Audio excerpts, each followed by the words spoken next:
This is the most important shit we have to do, and this is the end of the world. There's no time to do it. We will rest after we're dead. It looks like World War III is happening. It looks like the U.S. and Israel are going to attack Iran over the weekend, maybe early next week. It's the end of everything. Crumbs. My first question was going to be about the banking switch off that's happened to Iran, which has happened just a couple of minutes ago at 4 p.m. Yeah. Got taken out of the SWIFT system. I mean, everything. Yeah, yeah. No, I'm totally familiar with it. That's what I do. We're on top of all this shit. I know exactly what's going on. I'm probably a little further ahead than you. So, as we enter this weekend right now, the SWIFT banking transfer, which is a devastating blow to Iran because it really kind of cripples Iran's ability to move any kind of currency around the world, was motivated because Iran is successfully moving the world away from U.S. dollar hegemony. Iran, backed by China and Russia,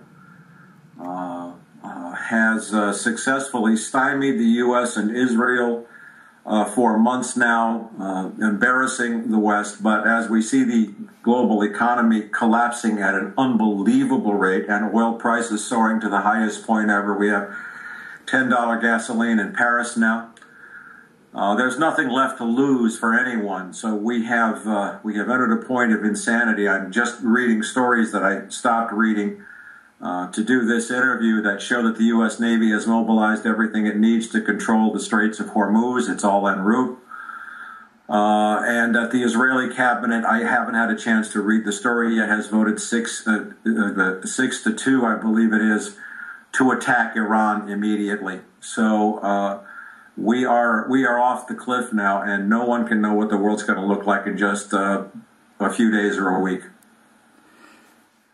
If the United States and Israel attack Iran, China immediately is committed to Iran's military defense, as is Russia. This is World War III. It can go no place but to a nuclear exchange. Well, great. That's putting a little kink in my day. But I've been saying it consistently for 9 years. Russia has stated unequivocally in writing that it will militarily support. Now, this will also include an attempted regime change against Assad in Syria. Syria and Iran have a mutual defense pact. They have to unseat Assad because Syria borders Israel, and Hezbollah and all the Iranian allies in Syria can cause Israel enormous damage. So it's a package. And Russia and China have made it clear that they will not tolerate this. Nonetheless, the U.S. and Israel in full retreat around the world, the U.S. getting its butt kicked thoroughly in Afghanistan right now, and the U.S. prestige failing around the world along with the U.S. economy. Somebody has decided there's nothing left to lose. Is that process unstoppable? It looks to be unstoppable. No one can tell you the exact military plan. That's too much to ask of me or anybody. What it looks like is because there are 3 aircraft carrier battle groups now in the Gulf. I'm assuming the Enterprise has arrived on station. As soon as that happens, the airstrikes against Iran will be launched from aircraft carriers rather than from land bases, because as I've been saying also for a decade, any attack from Israel or Saudi or other bases has to fly over Saudi Arabian or Iraqi airspace, and that will not be allowed. Right. So they have to launch from the Gulf. Now, missiles will be launched from everywhere, but this battle scenario is pretty much all laid out now. Iran has, also nothing to lose, and Iran's response to the SWIFT shutoff, which I don't think it's able to work around, will be an immediate oil embargo on Europe. The price of oil will add $10, $15, $20 overnight. That will kill the European economy and the global economy. So nobody has anything left to lose. Everybody is reaching for the fuck it button. So how's your, in the midst of this mayhem, how is your own personal lifeboat? How does it feel? Well, I'm in an absolutely wonderful place here in Sebastopol on 2.5 acres where we have knitted, in the year that I've been here, an exceptionally tight community. Of all places in the world, this is where I want to be, and you know, there is no place else to run.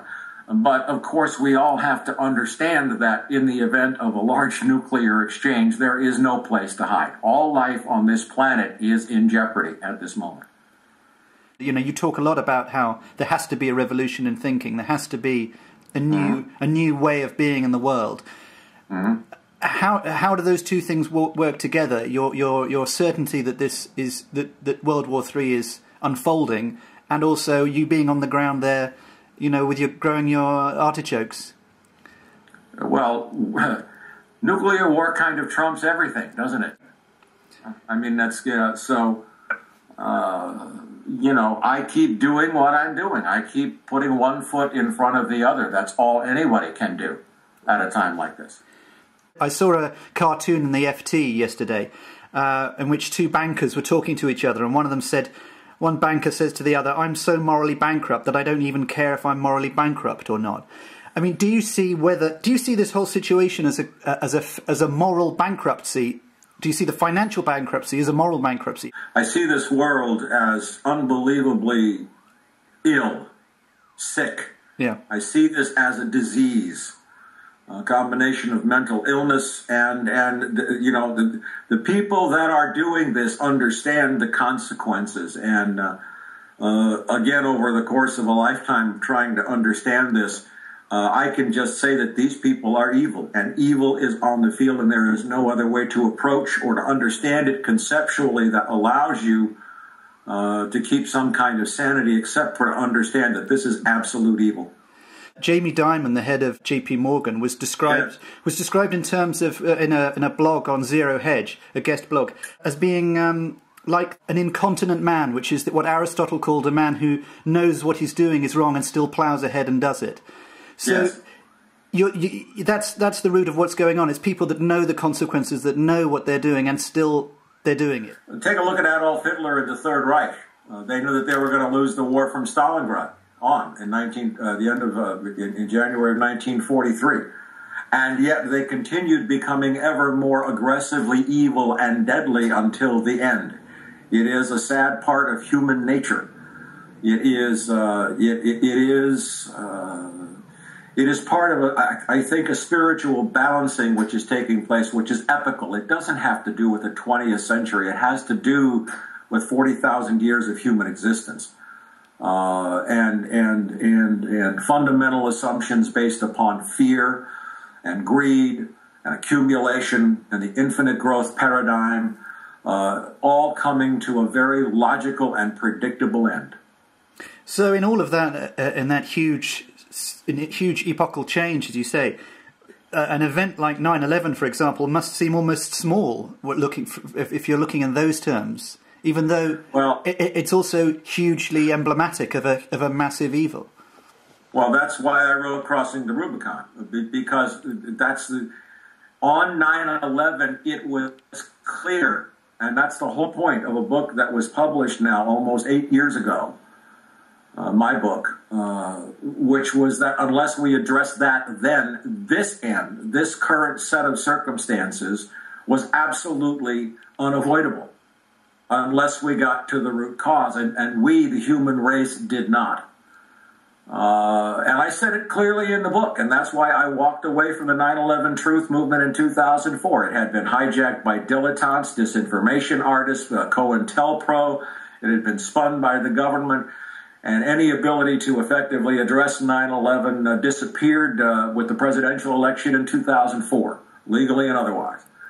That's why I walked away and left it completely, because it was obviously going to produce no results. The human race has never mustered the courage to clean up all of its errors, its mistakes, its rationalizations, its lies, and for that, all 7 billion of us carry some responsibility. And yet there are people, and you're obviously one of the foremost, who are doing their little bit to try and dismantle what we think we know. I mean, crossing the Rubicon was obviously a massive piece of dismantling the myth that had been built up around 9/11. And there are people trying to dismantle people's misperception of the world. I mean, when you're talking to someone, I don't even know whether you still worry about raising people's awareness or whether you're dealing with your own kind of situation. I mean, I heard you say it's too late if you're not on board. Now it's too late. But how would you say to someone? How would you begin dismantling someone's belief in what's going on is normal and fine and good? It makes no difference now, man. It is too late. I will not waste my time on zombies. They're going to die anyway. We may all die. Anybody who wants to spend time trying to convince somebody, think the process through. You convince one person, so how much closer does that put you to resolving the fundamental crimes that the human race never had the will to address to begin with? Well, I mean, it's a wasted effort now. Well, you say that. I mean, you appeared in the film Collapse, and that film and your appearance in it did an enormous amount of good, I think. And that's not just one person talking to one person. That is using the media to talk to more than one person. But still, you're thinking, you're seeing the US warships move into the Straits. You're thinking there's not worth talking to people now, or do you think you will always go on talking to people because you're still talking to people? You're talking to me. I'm expecting I am expecting a global nuclear holocaust within 6 days. What's the point of talking? I guess. In other words, we should be making love. In other words, Israel and the United States have obviously, for reasons we're documenting extensively on the World News Desk at CollapseNet, decided to commit to an attack which will trigger a global nuclear war. Talking about it now is pointless. What kind of miracle do we expect from you to sit around talking to somebody about 9/11 when we're going to be toast in a few minutes or a few days? So how are you going to spend your last 6 days? I mean, let's talk positives. I mean, what are we going to do? All right. First of all, let me say, because all of the naysayers will come out, that it might not happen in 6 days, but one can look at the inertia and the trends and the moves of government, the deployment of military forces, the irrationality, and say, this is out of control. These people, the people running the world, are committed to killing everything, to keep the dollar in power, to keep the dollar in control. Everything else is moot. I want to find out if we survive the next 6 days. But for anybody to assume that we have 6 months or a year to convince a group of people to do something unspecified, to change and to bring down the governments that are trying to kill us, is an exercise in futility right now. Well, I guess we should bake some nice cakes and have a little party, I guess. But I mean, seriously, eat, drink, and be merry. We all should be sitting on our hands for the next 6 or 7 days. Yeah. And the only thing that that's important anywhere in the world now is, by some miracle, for the people of the world to intervene to prevent the war, which seems to be absolutely unpreventable at this moment. If we don't prevent that war, any other discussion is wasted energy. Well, apart from the discussion about how deep is your bunker, I guess. Well, I don't have a bunker. Well, you've got 6 days, you've got a spade. Would you see this kind of rebalancing that you're talking about? Do you see that as involving a nucleus of some level of nuclear engagement? I mean, do you see that as being almost a necessary part of humankind growing up? No. Let me try to expand on that a little bit. The rebalancing will happen with or without us. Mother Earth, nature, and this planet will restore balance. The human species is the only species that could disappear from this planet tomorrow, and every other species on the planet would be happier for it. We are idiots. The human race is idiots. We are children. In spite of all the warnings and the simple arithmetic that told us clearly From the 1970s on, the collapse was inevitable. The human race never found the maturity or the will to address infinite growth and the corruption. We have protested, the human race has protested about symptoms.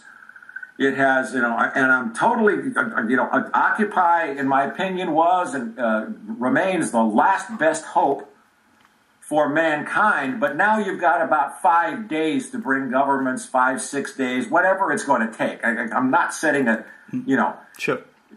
We have a very short window of time to bring down governments.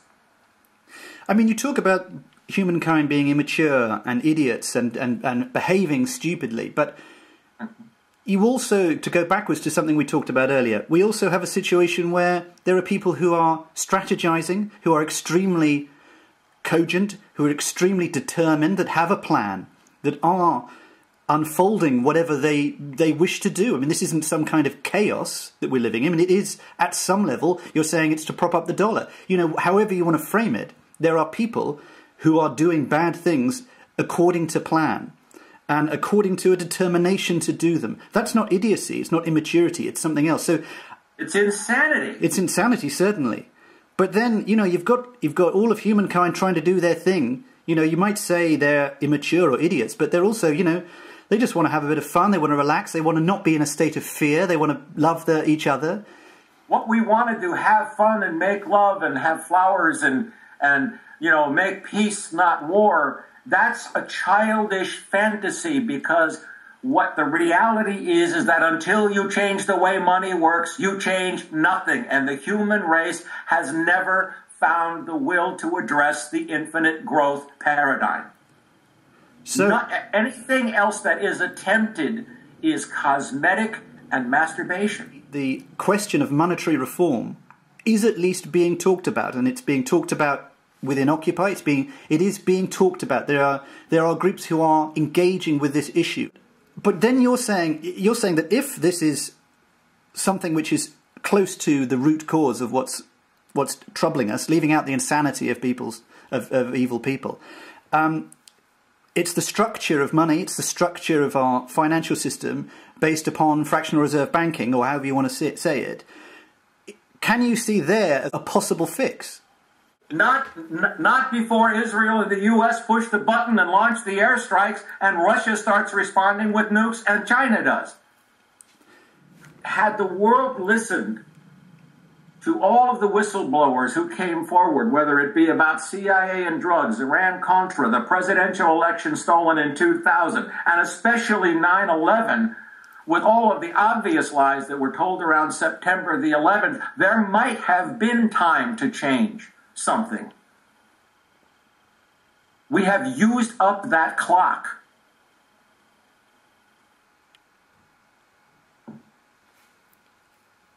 Well, I'm going to go and get a bottle of champagne, I think.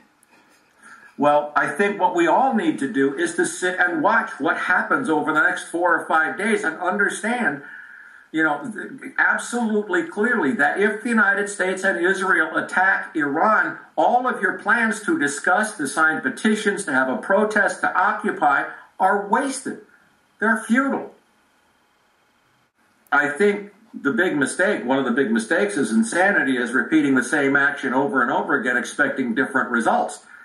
I personally was part of a 350,000 demonstration in San Francisco in 2003 before we invaded Iraq. Those demonstrations accomplished nothing, and yet the people who want to protest assume that the same method might work again. We already know that doesn't work.